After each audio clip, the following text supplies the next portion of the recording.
Hai, bagaimana kabarmu hari ini? Semoga baik-baik saja ya.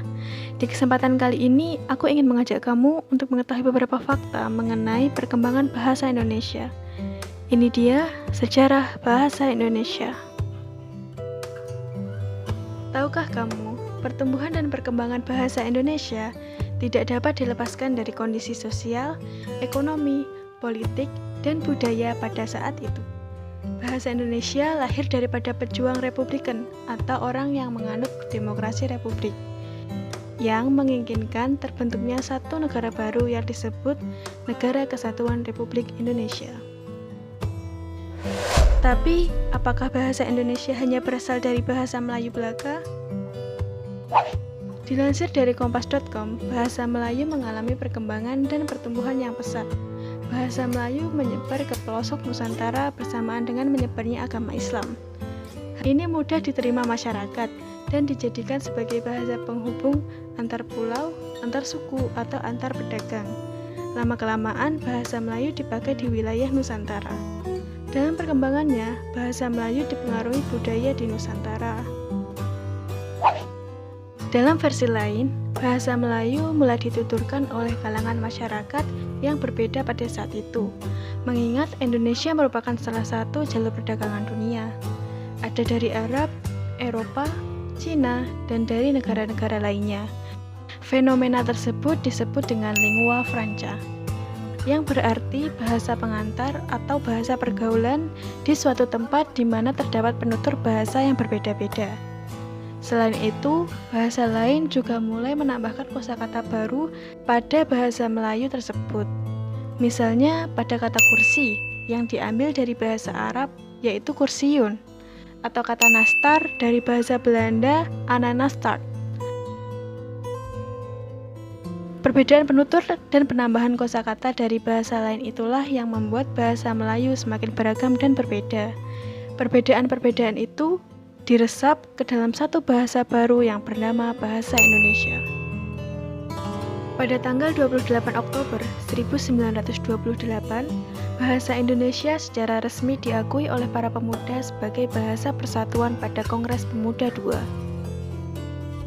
Sumpah Pemuda! Satu! Kami putra dan putri Indonesia mengaku bertumpah darah yang satu, tanah Indonesia. Dua, kami putra dan putri Indonesia mengaku berbangsa yang satu, bangsa Indonesia. Tiga, kami putra dan putri Indonesia menjunjung bahasa persatuan, bahasa Indonesia. Ki Hajar Dewantoro menyatakan dalam Kongres Bahasa Indonesia I tahun 1939 di Solo seperti berikut. Yang dinamakan bahasa Indonesia itu yaitu bahasa Melayu yang sanggupun pokoknya berasal dari bahasa Melayu Riau, akan tetapi yang sudah ditambah, dikurangi, atau menurut keperluan zaman dan alam baharu, hingga bahasa Indonesia itu mudah dipakai oleh masyarakat di seluruh Indonesia.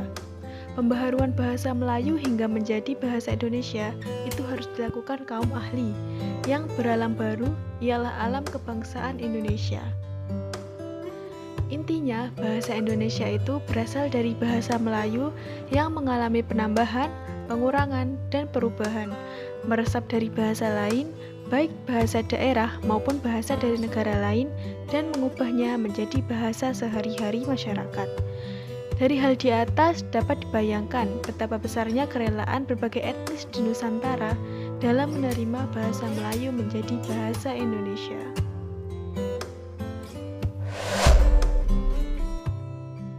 Setelah mengetahui sejarah singkat bagaimana bahasa Indonesia terbentuk dan diakui, mari kita bergeser sebentar untuk membahas perkembangan ejaan bahasa Indonesia.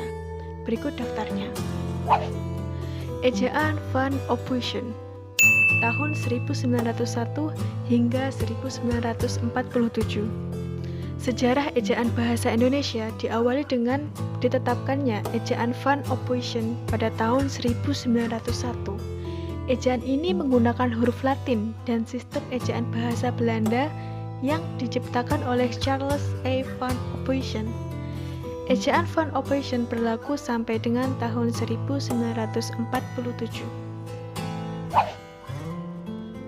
Ejaan Republik atau ejaan Suwandi dari tahun 1947 hingga 1956. Ejaan Republik berlaku sejak tanggal 17 Maret 1947. Pemerintah berkeinginan untuk menyempurnakan ejaan Van Ophuijsen. Adapun hal tersebut dibicarakan pada Kongres Bahasa Indonesia I pada tahun 1938 di Solo. Kongres Bahasa Indonesia I menghasilkan ketentuan ejaan yang baru yang disebut ejaan Republik atau ejaan Suwandi. Ejaan Pembaharuan dari tahun 1956 hingga 1961. Kongres Bahasa Indonesia II digelar pada tahun 1954 di Medan. Kongres ini digagas oleh Menteri Muhammad Yamin. Dalam Kongres Bahasa Indonesia II ini, peserta Kongres membicarakan tentang perubahan sistem ejaan untuk menyempurnakan ejaan Suwandi. Ejaan Melindo dari 1961 hingga 1967. Ejaan ini dikenal pada akhir 1959 dalam Perjanjian Persahabatan Indonesia dan Malaysia. Pembaharuan ini dilakukan karena adanya beberapa kosakata yang menyulitkan penulisannya. Akan tetapi, rencana peresmian ejaan bersama tersebut gagal karena adanya konfrontasi Indonesia dengan Malaysia pada 1961. Ejaan baru atau Lembaga Bahasa dan Kesusastraan tahun 1967 hingga 1972. Pada 1967, Lembaga Bahasa dan Kesusastraan yang sekarang bernama Badan Pengembangan dan Pembinaan Bahasa mengeluarkan ejaan baru. Pembaharuan ejaan ini merupakan kelanjutan dari ejaan Melindo yang gagal diresmikan pada saat itu.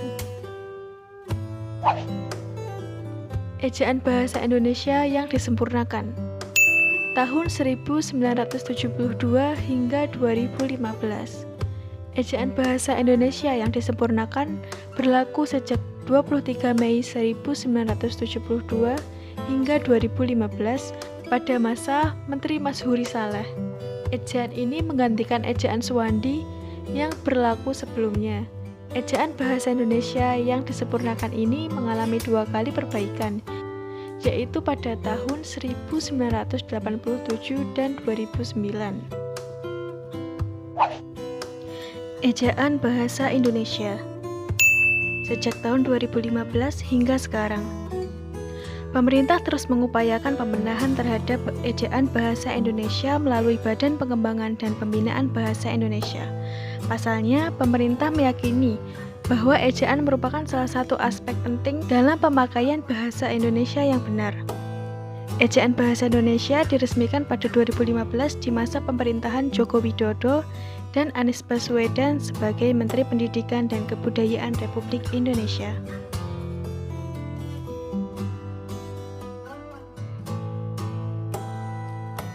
Nah, bagaimana? Adakah hal baru yang kamu temukan? Yuk belajar bahasa Indonesia lebih dalam lagi. Terima kasih telah mendengarkan podcast sederhana ini. Semoga ada hal baru yang bisa kamu dapatkan. Salam Bahasa Indonesia.